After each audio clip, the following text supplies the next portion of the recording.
तो बस्तर में 65.20% वोटिंग अभी तक हुई। भानु प्रतापपुर में 61.83%। 3 बजे तक का वोटिंग प्रतिशत हम आपको बता रहे हैं। बीजापुर में 30.90, चित्रकूट में 56.90%। तो वोटिंग फीसदी आप देखिए, अंतागढ़ में 65.67% वोटिंग हुई है। 3 बजे तक के ये आंकड़े हैं। बस्तर में 65.20 वोटिंग हुई है। और जो आंकड़े अभी तक सामने आए हैं उससे साफ जाहिर होता है कि अच्छी खासी वोटिंग अभी तक हो चुकी है 3 बजे तक। डोंगरगांव में 62.80% वोटिंग हुई और डोंगरगढ़ में 61.20% वोटिंग हुई है। जगदलपुर में 60.75% मतदान हुआ। कांकेर में 68% मतदान हुआ है, यहां पर भी बम्पर वोटिंग। और दंतेवाड़ा में 51.90% वोटिंग हुई है। 3 बजे तक का ये वोटिंग प्रतिशत आपके सामने। तो 3 बजे तक कुल मिलाकर 58% से ज्यादा वोटिंग हो चुकी है। कवर्धा में 41.67% वोटिंग हुई है। खैरागढ़ में 64.48% तक मतदान हो चुका है। केशकाल में 60.11% तक वोटिंग हुई। खुज्जी में भी 60% से ज्यादा मतदान हो चुका है। कोंटा में 50% से ज्यादा मतदान अभी तक हो चुका है। और मोहला मानपुरा सबसे ज्यादा, यहां पर 73% वोटिंग अभी तक हुई है। मोहला मानपुरा में सबसे ज्यादा मतदान। और अभी भी देखिए तस्वीरें आपके सामने, 3 बज चुके हैं लेकिन लाइन अभी भी लगी हुई है और लोग किस तरीके से वोट करने के लिए जा रहे हैं, लोकतंत्र के महापर्व में हिस्सा ले रहे हैं। गजब का उत्साह छत्तीसगढ़ में इस समय देखने को मिल रहा है मतदाताओं में, चाहे वो बुजुर्ग हों, युवा हों, महिलाएं हों, सभी लोकतंत्र के इस महापर्व में हिस्सा ले रहे हैं। ये देखिए तस्वीर, बेहद खूबसूरत तस्वीरें हम इन्हें कहेंगे। किस तरीके से बुजुर्गों का स्वागत हुआ मतदान केंद्रों में, वो भी देखिए। बहुत ही अच्छी स्थिति है और कांग्रेस तो पूरे राज्य में 75 पार करेगी। कवर्धा में भी एक तरफा जीतेंगे। मतदान को लेकर किस तरह का जो है उत्साह 40 हो चुका है, 80 पहुंचेगा, 80 से ऊपर जाएगा। सीटों पे कड़ा मुकाबला मार रहे बस्तर में, कुछ 2-3 सीटों पे कड़ा मुकाबला है, उससे ज्यादा कुछ नहीं है। लेकिन फिर भी उन जगहों में भी हमारी जो आने वाला हमारा जो एजेंडा है वो तय है। और आपको एक बात कह दूं कि भारतीय जनता पार्टी के बहुत से कार्यकर्ता जो कर्जा लिए हैं और जो बड़े किसान हैं वो भी कांग्रेस को वोट करने जा रहे हैं। भाजपा दावा कर रही है कि इस बार जो सरकार है, दावा तो 2018 में भी की थी वो, उसका 5 साल जो हम लोग काम किए हैं उसे नक्सलवाद बहुत पीछे हट गया है। और यही कारण है कि जो सड़क के किनारे मतदान केंद्र थे, अब अंदरूनी जो गांव है वहाँ मतदान केंद्र खोले गए हैं। अपने ही गांव में लोग अब मतदान करेंगे। तो इस समय जो नक्सल प्रभावित क्षेत्र है, अंदरूनी क्षेत्र है, वहाँ ज़्यादा से ज़्यादा मतदान होने की। प्रियंका जी आ रही हैं यहाँ, बालोद और पुरूद आ रही हैं उधर। फिर 8 तारीख को खड़गे साहब और राहुल जी फिर सरगुजा साइड जाएंगे। रायगढ़ तो आए हैं, कोरबा ये वाला क्षेत्र बचा है, तो उन क्षेत्रों में फिर जाएंगे। कौन भारी है? भतीजा कौन भारी? जो सुशासन और विकास की कल्पना छत्तीसगढ़ की जनता के मन में है, वो विश्वास छत्तीसगढ़ की जनता जीते। और भारतीय जनता पार्टी निश्चित रूप से इस बार के चुनाव अभियान के बाद 100% विश्वास मुझको है कि भारतीय जनता पार्टी प्रथम चरण में बस्तर और राजनांदगांव को मिला दे तो 20 सीटों के साथ हम पहले चरण में ही बहुमत की दिशा में आगे बढ़ेंगे। और 14 से 15 सीटों पर भारतीय जनता पार्टी पहले चरण में और दोनों चरण मिला के स्पष्ट बहुमत के साथ भारतीय जनता पार्टी की सरकार छत्तीसगढ़ में बनेगी। मुखिया यदि खुद भ्रष्टाचार में लिप्त हो जाता है, जुआ सट्टा अपराधियों से पैसा लेने लगता है, 509 करोड़ का ट्रांजैक्शन को प्रमाणित किया है ईडी ने, इससे बड़ा और क्या प्रमाण मिले।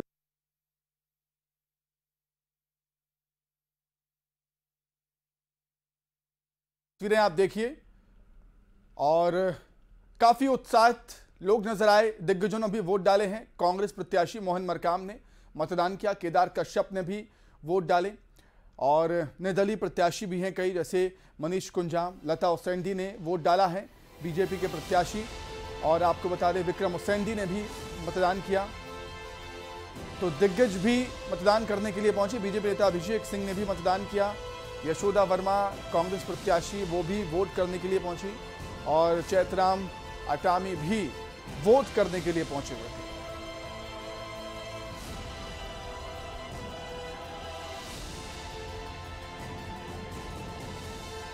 तो सुकमा, चित्रकूट, कांकेर, राजनांदगांव, बस्तर, करीगुंडम और कांकेर की तस्वीरें देखिए। कितने उत्साहित थे लोग, बढ़ चढ़कर हिस्सा ले रहे हैं लोकतंत्र के इस महापर्व में, और हिस्सेदारी बेहद जरूरी। ये 4 तस्वीरें और देखिए आप। ये हैं बीजेपी के नेता, कांग्रेस के नेता। बीजेपी विक्रम उसेंडी ने मतदान किया और कांग्रेस प्रत्याशी यशोदा वर्मा ने भी मतदान किया और बीजेपी के नेता अभिषेक सिंह ने भी मतदान किया है। चैतराम अटामी ने भी मतदान किया है। तो नेता भी इस लोकतंत्र के महापर्व में मतदान करने के लिए पहुंचे थे। अब देखिए वोटिंग सेंटर की, पोलिंग बूथों की तस्वीरें आप देख सकते हैं। चित्रकूट, राजनांदगांव, कवर्धा और संगवारी बढ़ चढ़कर हिस्सा ले रहे हैं सभी। गजब का उत्साह है। चित्रकूट, राजनांदगांव, कवर्धा, संगवारी की तस्वीरें आपके टीवी स्क्रीन पर। लोग सुबह से ही मतदान करने के लिए पहुंच रहे हैं और जैसा कि हम सब कहते हैं कि पहले मतदान, उसके बाद फिर जलपान। हालांकि 4 अभी तक बज चुके हैं, लेकिन उत्साह अभी तक लोगों का कम नहीं हुआ है। पोलिंग बूथों के बाहर अभी भी लंबी लंबी लाइनें लोगों की लगी हुई हैं, वोटर्स की लंबी लाइनें लगी हुई हैं। महिलाएं भी बढ़ चढ़कर हिस्सा ले रही हैं लोकतंत्र के इस महापर्व में। सभी उत्साहित हैं। 20 सीटों पर वोट डाले जा रहे हैं छत्तीसगढ़ में, और कितना उत्साह है ये देखिए आप। और जो मतदान फीसदी है, मतदान प्रतिशत है, वो भी बताता है कि अच्छी वोटिंग हुई है। जो फीसदी निकलकर सामने आया है मतदान का, जैसे कोटा से 50% मतदान, 50% से ज़्यादा मतदान हुआ है कोटा में, और भी कई ऐसी जगह हैं जहां पर 50% से ज़्यादा मतदान हुआ है। और अंतागढ़ में 65.67% मतदान। 3 बजे तक का वोटिंग प्रतिशत आपकी टीवी स्क्रीन पर। बस्तर में 65% से ज्यादा, 3 बजे तक 58.85% मतदान अभी तक हो चुका है पूरा टोटल। अलग अलग जगहों के मतदान फीसदी भी देख लीजिए। चित्रकूट में 56.90%। वहीं अंतागढ़ की बात करें तो 65.67% वोटिंग अभी तक यहां पर हुई। दंतेवाड़ा में 51.90% वोटिंग हुई है। तो नक्सल प्रभावित सीटों पर भी बम्पर वोटिंग, ये बताती है कि बुलेट पर बैलेट भारी पड़ रहा है अभी इस समय। मतदाता जागरूकता अभियान चलाया गया निर्वाचन आयोग की तरफ से। सुरक्षा के पुख्ता इंतजाम है। चलिए कोंडागांव में क्या कुछ हालात हैं, क्या माहौल है चुनाव को लेकर, वो हम जानेंगे। कोंडागांव से विवेक हमारे साथ जुड़ गए हैं। विवेक, क्या कुछ तस्वीरें हैं कोंडागांव के पोलिंग बूथ से, कहां पर आप मौजूद हैं और क्या कुछ कह रहे हैं वोटर्स, किन मुद्दों को जहन में रखकर वोट करने के लिए आए हैं वो आज? विवेक।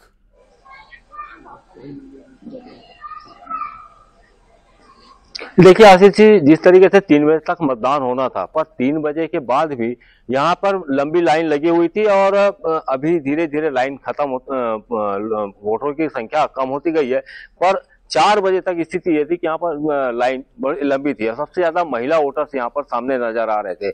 आपको ये बता दूं कि कोंडागांव जिले में 2 विधानसभा है, तो दोनों विधानसभा में महिला वोटर भी ज्यादा है। तो इस बार 48,000 युवा ऐसे वोटर्स हैं जो पहली बार मतदान करेंगे, जो 18 साल से 22 साल के बीच हैं। तो इस बार महिला और युवा, जिनकी सोच सरकार बनाएगी, इनकी ओर जो है सरकार को बनाएगी। तो सबसे बड़ा यहाँ पर लोगों में अब भरोसा और गारंटी, ये दो चीजों पर टिका हुआ है कि कौन भरोसा करता है, कौन गारंटी पे जाता है। ये हम नहीं कह सकते, पर यह है कि लगातार जिस तरीके से मतदान का प्रतिशत बढ़ा है और अभी तक कोंडागांव विधानसभा में 69% और केसकाल में 66% है। मतलब ये है कि पिछला रिकॉर्ड जो पिछला 2018 का 84% था, लगभग वहां तक मतदान जाएगा, क्योंकि कई बूथों में अभी भी मतदान चल रहा है। तो ये माना जा सकता है कि जिस तरीके से आंकलन अधिकारी लगा रहे हैं कि 84% के आसपास मतदान होगा, और ये बताता है कि जो जागरूकता लोगों में आई है, जिस तरीके से निर्वाचन आयोग ने लोगों को जागरूक करने का प्रयास किया है, वो उसका परिणाम है। दूसरी सबसे बड़ी बात यह है कि कोंडागांव जिले में 38 ऐसे मतदान केंद्र हैं जहां पहली बार वोटिंग हो रही है। पहली बार गांव के लोग मतदान अपने ही गांव में करेंगे, नहीं तो पहले उनको दूसरी जगह जाना पड़ता था नक्सली डर से, लेकिन आज वो अपने ही गांव में मतदान कर रहे हैं, तो वहां भी लोग बढ़ चढ़कर हिस्सा ले रहे हैं। तो ये बताता है कि लोग जागरूक हुए हैं और हालांकि यहाँ के जो राजनीतिक दल हैं वो एक ही चीज बोलते हैं कि जो यहाँ महिला वोटर है वो काफी साइलेंट किलर है, वो अपनी बात कभी सामने रखती नहीं है, अपने मत से अपना विचार प्रकट करती हैं। तो अभी ये नहीं कहा जा सकता कि किस मुद्दे को लेकर जा रही है, बस महिलाओं का एक ही है कि जो महिलाओं का आगे बढ़ने की बात करे। अच्छा मतदान, अच्छी वोटिंग अभी तक हुई है। सुकमा दर्शकों को लिए चलते हैं, वहां पर ममता हमारे साथ मौजूद हैं। ममता, क्या कुछ तस्वीरें हैं फिलहाल पोलिंग बूथों पर? क्या अभी भी लाइन लगी है लंबी लंबी? हालांकि जो वोटिंग फीसदी है वो तो कह रहा है कि अच्छी वोटिंग अभी तक हुई है। ममता, बिल्कुल देखिए, और मतदान केंद्र के बाहर ही हम लोग इस वक्त मौजूद हैं। सुकमा बस स्टैंड के सामने ये मतदान केंद्र है और अब यहाँ पर सन्नाटा पसर चुका है। अब किसी को भी अंदर नहीं जाने दिया जा रहा है और तमाम जो वोटर्स हैं वो भी जा चुके हैं। लेकिन वोटिंग के बाद में आप देखेंगे, एक बार मैं कहूंगी कि पूरे बस स्टैंड का नजारा मेरे कैमरा पर्सन आपको दिखाए कि किस तरीके से यहाँ पर अभी भी जो है उस तरह का माहौल जो है, वो जो चुनावी जो माहौल है वो दिखाई दे रहा है। और वोट देने के बाद में लोग गली मोहल्ले, जो यहाँ पर जो दुकानें हैं, ठेले जो है वहां पर, या चाय के जो ठेले हैं वहां पर इस बात को लेकर चर्चा कर रहे हैं कि कौन जीतेगा। बीजेपी, कांग्रेस और जो सीपीआई उसके कार्यकर्ताओं से हमने बात की तो उनके अपने दावे थे। हर किसी का कहना था कि मेरे जो प्रत्याशी है वही जो है वो चुनाव जीतेंगे। लेकिन दूसरी तरफ अगर हम बात करें तो आम मतदाता हैं, उनकी अपने मुद्दे रहे हैं और उसके आधार पर उन्होंने वोट दिया है। किसी को कहना है कि शिक्षा के जो बड़े संस्थान हैं वो यहाँ पर होने चाहिए, कोई स्वास्थ्य को लेकर बात कर रहा है, कोई सड़क को लेकर बात कर रहा है। लेकिन ओवरऑल हमने सुकमा जिले में देखा कि सड़कें काफी फिर भी अच्छी स्थिति में है। शिक्षा और स्वास्थ्य को लेकर अगर बात करें तो ये भी एक मुद्दा है। लेकिन महिला वोटर्स जो है वो बड़ी संख्या में यहाँ पर बाहर निकली हुई थी और बुजुर्गों का हमने दिखाया कि किस तरीके से जो है पैर में चप्पल उनके नहीं थी, लेकिन उसके बाद भी वो यहाँ पर वोट देने के लिए आए थे। तबीयत खराब थी उसके बाद भी आए थे। तो सुकमा जिले में अगर हम बात करें तो जो जानकार है वो कह रहे हैं कि पिछले 2018 से के मुकाबले जो है वो बेहतर वोटिंग परसेंटेज होगा, चूंकि लंबी लंबी कतारें लगी हुई थी। भेजी जैसे इलाके में देखिए वहां पर 688 करीबन वोटर्स हैं और एक ही मतदान केंद्र वहां पर था और अति संवेदनशील इलाका है। और जहां पर मतदान केंद्र बनाया गया था जो इकलौता, उसके कुछ कदम की दूरी पर 4 जो शहीद जवान हैं उनकी मूर्तियां लगाई गई थी। तो ये तस्वीरें, और उसके बीच में अगर हम बात करें तो नक्सलियों की चेतावनी भी थी। तो उसके बाद भी लोग करीबन 1:30 बजे के करीबन तक के 450 से ज्यादा मतदाता वोट डालकर जा चुके थे और एक एक करके बाद में पहुंच रहे थे। तो जो पोलिंग जो अधिकारी है उनका भी कहना था कि काफी अच्छा मतदान हुआ है। कोंटा में भी अगर हम बात करें तो इस स्कूल के बाहर तक के लोग बता रहे हैं कि लंबी लंबी कतारें यहाँ पर लगी हुई थी। सुकमा की दिखाया हमने कि सुकमा में किस तरह की स्थिति थी और जो कवासी लखमा के गृहग्राम में स्थिति दिखाई। और हर जगह हमने देखा जहां जहां पर अति संवेदनशील इलाके हैं वहां पर भी लोग सुबह 6 बजे से कतारें लगाकर खड़े हुए थे। तो जाहिर तौर पर फाइनली जो वोटिंग परसेंटेज है वो बाद में आएंगे। लेकिन सुकमा जिले में जो जिस तरह का वोटिंग परसेंटेज था और बस्तर के अलग अलग जिलों में हमने बीजापुर के कुछ इलाकों को छोड़ दिया जाए तो शहरों से ज्यादा अगर हम बात करें तो अवेयरनेस यहाँ पर दिखाई दी और लोग सुबह से 6 बजे से आ गए थे। कुछ लोगों का कहना था, जो बुजुर्गों की बात थी, कि वो 3 बजे रात से उठ गए थे। हमने 100 साल के एक बुजुर्ग का दिखाया कि मुझे वोट डालने के लिए जाना है और ये उनके दिमाग में था। तो ये सब सारी खूबसूरत तस्वीरें यहाँ पर दिखाई दी। छोटे बच्चों को लेकर माताएं जो है वो यहाँ पर आई हुई थी। पहली बार यूथ वोटर्स आने वाले थे वो काफी तैयार होकर आए थे। उनका कहना था कि घबराहट हो रही है, जाहिर तौर पर ये कि ईवीएम जो मशीन है उससे उतना फ्रेंडली वो नहीं है, तो कुछ सोच के आए हैं और कहीं और वोट मत पड़ जाए इस तरह के। लेकिन एक बात और है कि अब आने वाले समय पता चलेगा नोटा पे कितने लोगों ने वोट डाला। जो लोग लाइन में खड़े थे, कतार में खड़े थे, उनसे सिर्फ ये अंदाजा नहीं लगा जा सकता कि उन्होंने बीजेपी, कांग्रेस, जोगी कांग्रेस या फिर सीपीआई या फिर गोंगपा, बसपा किसी को वोट दिया, निर्दलीय को वोट दिया होगा। ये भी हो सकता है कि उनमें से कई लोगों ने नोटा को भी वोट दिया हो। भानु प्रतापपुर उपचुनाव के समय हमने दिखाया था कि अंतागढ़, नारायणपुर, अबुझमाड़ के अलग अलग इलाकों में नोटा का परसेंटेज जो है वो अपेक्षाकृत पिछले चुनाव के अपेक्षाकृत बहुत ज्यादा था। तो ये भी बात बताती है कि नोटा भी लोग समझने लगे। तो यहाँ पर देखने वाली बात होगी कि क्या नोटा में भी वोट किस तरह से पड़े। लेकिन तस्वीर जो है वो खूबसूरत थी। वोट आप किसी को भी देते हैं, लेकिन आप वोट डालने के लिए निकले, आपका सबसे बड़ा अधिकार होता है, क्योंकि आप वोट नहीं डालते तो आपके सवाल पूछने के अधिकार भी खत्म हो जाते हैं, शिकायत करने के अधिकार भी खत्म हो जाते हैं। तो वो चीज जो है वो यहाँ पर सुकमा जिले में अगर बात करें तो खूबसूरत तस्वीरें दिखाई दी। जी बिल्कुल ठीक बात कही आपने। सुकमा जिले में भी खूबसूरत तस्वीरें निकलकर सामने आई हैं और जो वोटिंग फीसदी है वो बताता है कि लोग काफी जागरूक भी हुए हैं। विवेक, मैं आपके पास आ रहा हूं। केशकाल में 60% और कोंडागांव में करीब 70% मतदान अभी तक हो चुका है और आप बता रहे हैं कि पिछली बार का रिकॉर्ड टूटेगा यहां पर। तो इससे साफ जाहिर होता है कि लोग जागरूक भी हुए हैं। दूरस्थ क्षेत्रों में जागरूकता अभियान जो चलाया गया था निर्वाचन आयोग की तरफ से, उसका भी फायदा है। सुरक्षा बलों ने जो भरोसा दिया कि हम शांतिपूर्ण मतदान कराएंगे, उसका भी फायदा है। कुल मिलाकर एक अच्छी तस्वीर लोकतंत्र के महापर्व में निकलकर सामने आई कि सभी ने बढ़ चढ़कर इस लोकतंत्र के महापर्व में हिस्सा लिया है। विवेक,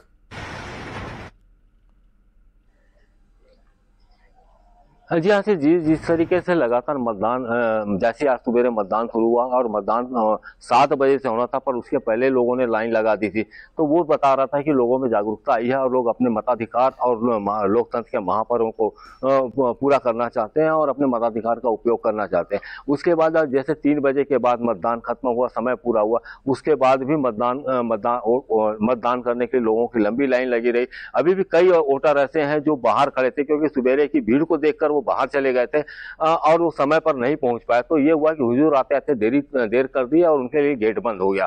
तो ये एक उनकी जागरूकता दिख रही है, जो जिस तरीके से जिला निर्वाचन आयोग ने जिस तरीके से लोगों को जागरूक करने का प्रयास किया था। क्योंकि पिछले बार 2018 में तीसरे नंबर पर नोटा था और वो एक ये बताता था कि प्रशासन की कहीं ना कहीं खामी है, लोगों को जागरूक नहीं कर पाई है। पर इस बार जिस तरीके से लोग मत देने के लिए आगे बढ़े, खासकर ग्रामीण इलाकों में, वो ये बताता है कि लोग जागरूक हुए हैं और वोट का प्रतिशत बढ़ेगा। सबसे बड़ी बात है कि वोटिंग उस समय हो रही है जब धान की कटाई है, लोग खेत में भी जाते हैं, लेकिन लोगों ने पहले कटाई छोड़कर पहले वोट दिया है, उसके बाद अपने काम पे गए धान कटाई के लिए, क्योंकि धान कटाई के बाद ही धान खरीदी शुरू होगी। तो ये अपने सारे काम छोड़कर लोग पहले मताधिकार का प्रयोग करने के लिए आए। तो ये लोगों की जागरूकता बताती है। और जिस तरीके से लोग अभी भी कई केंद्रों में जो वोटिंग हो रही है, क्योंकि कई ऐसे इलाके हैं जहां पर नेटवर्क नहीं है, तो वहां से अभी परसेंटेज नहीं आ पाए हैं, जहां आंकड़े नहीं आ पाए हैं, तो आंकड़े और भी बढ़ेंगे और ये मत प्रतिशत जो वोटिंग का प्रतिशत है ये जो बढ़ेगा, ये बताता है कि लोगों में काफी जागरूकता आई है और लोग मताधिकार का प्रयोग करना जानते हैं। जी बिल्कुल बिल्कुल, लोकतंत्र की बेहद अच्छी तस्वीर ही हम कहेंगे। जो प्रतिशत लगातार निकलकर सामने आ रहा है वो यही बताता है कि लोगों में जागरूकता आई है और नक्सलवाद का जो डर था, नक्सलियों का जो डर था, वो धीरे धीरे लोगों में खत्म हो रहा है।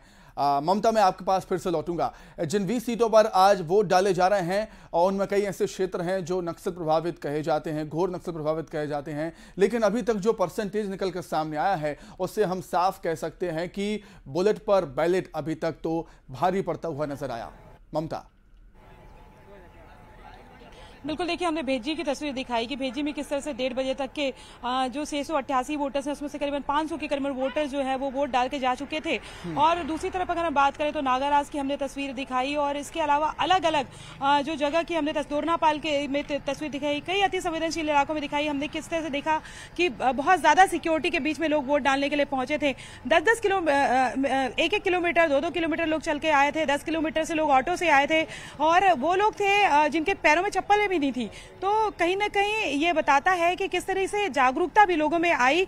और यहाँ पर वोट पंडुम के नाम से दिया गया था। पंडुम का मतलब होता है कि त्योहार, बस्तर में त्योहार को कहते हैं पंडुम। तो बीज पंडुम मनाया जाता है, आम की जब फसल आती है तो आम को लेकर जो है वो आम पंडुम मनाया जाता है। और इसी तरीके से अगर हम बात करें तो वोट पंडुम का बताया गया था। और हल्बी में, गोंडी में और उनकी जो और जो दोरला जो स्थानीय लैंग्वेज है उसके जरिए लोगों के बीच में पहुंच कर बताया गया था आपको बाहर है वोट डालना है। और ज्यादा तौर पे आज छुट्टी भी थी और माहौल भी अगर आप देखेंगे तो वोट डालने के बाद पूरे गांव में कहीं पे बाजार भी नहीं लगा, लोग अपने घरों पे थे और घरों से जाकर सीधे वोट डाल रहे थे। और जिस तरीके से विवेक ने बताया कि धान कटाई का समय है, हमने कल तस्वीरें दिखाई थी कि महिलाएं धान काटने के लिए गई थी, उनका कहना था कि कल हम छुट्टी लेंगे, हम दूसरे के खेत में यहाँ पर धान लू रहे हैं यानी कि धान काट रहे हैं, लेकिन कल हमारी छुट्टी होगी क्योंकि हम 2-2, 3-3 किलोमीटर जो है वोट डालने के जाएंगे। हालांकि हर 2 किलोमीटर में मतदान केंद्र बताने की बात कही गई थी। और ठीक है ममता, मैं रोकना चाहूंगा आपको। जगदलपुर लिए चलते हैं दर्शकों को। श्रीनिवास नायडू वहां पर हमारे साथ जुड़े हुए हैं। श्रीनिवास, क्या कुछ तस्वीरें हैं वहां पर? क्या अभी तक वोटिंग जारी है? पोलिंग बूथों के बाहर लोगों की लंबी लाइनें लगी हुई हैं या फिर सन्नाटा पसर गया है पोलिंग बूथ पर? मैं रोकना चाहूंगा। सीएम भूपेश बघेल कुछ कह रहे हैं, आइए सुन लेते हैं। वो फिर 5 किलो हो जाए, समझ लो तुम्हारा। वो फेरी वाला आया है लोरमी को तिले, हाँ माल नकली रहा है असली रहा है कोई मतलब नहीं। एक घाम बेचे तेकर कोई गारंटी नहीं है, एकर मन के गारंटी के कोई गारंटी नहीं है। दूसरा किसान मन लठगी, पहले 270 रुपया, फिर 300 रुपया, और बाद किसे 2100 दू। एक घाव 2100 धान बेचे, कभू बेचे कोनो किसान नहीं बेचे है ना। और हमार नेता कह से राहुल जी 2500 दूं कह से। पिछले साल धान बेचे थे 2640 और 2660 रुपया पर रेस। हम तुम कह रहे हैं 21 मई 20 अगस्त और 1 नवंबर के पैसा देवो। पिछले साल दिवाली 24 अक्टूबर के पर के 17 अक्टूबर के तुम्हारे खाता में पैसा चल दे रही से। एक बार जाना तो रहन का आचार संहिता लगैया है, 28 सितंबर के तुम्हारे खाता में पैसा चल रही। गे कि नहीं गे है ना। अब जे ना आदमी 2100 रुपया नहीं दे सके, देना भी 3100 दूं कि थे पतिया हो तुम ना। जेन 2100 नहीं दे सके, जेन 300 बोनस दूं के री से चुनाव। और रुक जा बस हाँ मैं सुन डरे वही कर हाँ एनएसवाई जिंदाबाद हम। हाँ बस शांत। 2100 रुपया दूं के रिसे, 300 रुपया बोनस दूं के रिसे। जैसे महिला मन के राशन कार्ड ला काटी चुनाव के बाद, वो इसने तुहरो किसान के साथ करीस। चुनाव साल में बोनस और 3 साल बोनस। तो श्रीनिवास, ममता और विवेक, आप हमारे साथ लगातार बने रहिएगा और न्यूज़ 18 पर महा कवरेज लगातार जारी है। पल पल का अपडेट हम आपको दे रहे हैं, कहां कितनी वोटिंग हुई, कहां से क्या तस्वीरें सामने आई हैं। फिलहाल जो तस्वीर सामने आई है वही बताती है कि वोटिंग बम्पर हुई है। फिलहाल यहां पर रुकेंगे, बहुत छोटे से ब्रेक के लिए फौरन लौट रहे हैं।